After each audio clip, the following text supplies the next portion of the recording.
Hello everyone. In this session, let me demonstrate superposition theorem through a simple simulation through Falstad. So let us revisit the statement of superposition theorem. Superposition theorem is applied only to linear bilateral network. So a linear bilateral networks total total response across any element in a linear bilateral network is equal to the algebraic sum of response due to sources acting individually. And now here we find a circuit with two sources. So we have a voltage source and a current source. So the total response due to the voltage source and current source could be seen here, and it is, so I measure the voltage. So the total response is seen as 13.33 volt.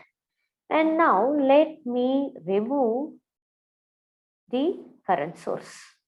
So when I remove the current source, it could be seen that the voltage across the 10 ohm resistor is 6.667 volt. So this is when I remove current source, that is when I have 20 volt source alone to be active. And now let me replace the current source. So now I replace the current source in the circuit. Okay, so yes. Okay, so I replace the current source in the circuit. So with both the sources, I have 13.3 volt. Now I'm going to remove the voltage source. What does removing the voltage source mean? If you want to remove or if you want to eliminate the voltage source, then you have to take the voltage source away and you have to short circuit. Okay, so now I have replaced the voltage source with its internal resistance. The internal resistance of voltage source is 0. So for a voltage source, the internal resistance R internal is equal to 0, which is a short circuit. So I have replaced the voltage source with a short circuit. When I have replaced the voltage source with a short circuit, it could be seen that the voltage is now 6.67 volt. So I write V2, which is the voltage due to 1 ampere source alone to be active, is 6.667 volt. So if you want to verify the total voltage, so V1 plus V2 is equal to 13.33 volt. Okay, so this is now verified for voltage, and now let us check whether our superposition theorem is applicable to find the value of current also. Okay, so let me quickly place an ammeter instead of the voltmeter. So let me bring back the original circuit. And as I said, I'm going to measure the value of current here. So let me draw an ammeter here.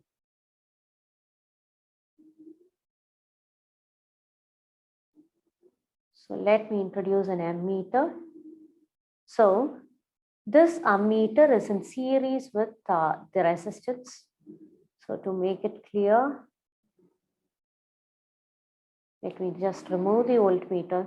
So it could be seen that ammeter is connected in series with this 10 ohm resistor in order to measure the current.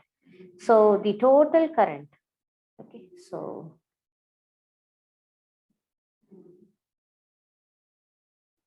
the total current, let it be I total. So I total is equal to 1.333 ampere. So now let us consider only 20 volt source alone to be active. So when 20 volt source is alone active, let the current be I1. So let us make this change. That is, I am going to remove the current source away. Okay. So when I remove the current source, due to this voltage source, I have a current of only 6.67 milliampere, or I could say it is, okay, so I could say it to be 0.667 ampere. And then now let me put back the current source. Now I'm going to remove the voltage source.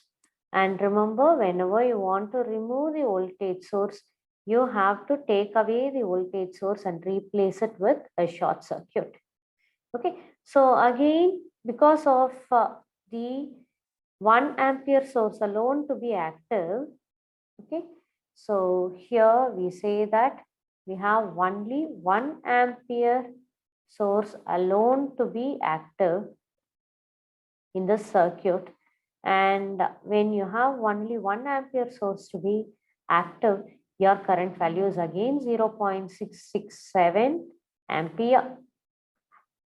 So add both the values of current, it comes around 1.333 ampere approximately. Okay, so it could be seen that the total current, okay, is obtained.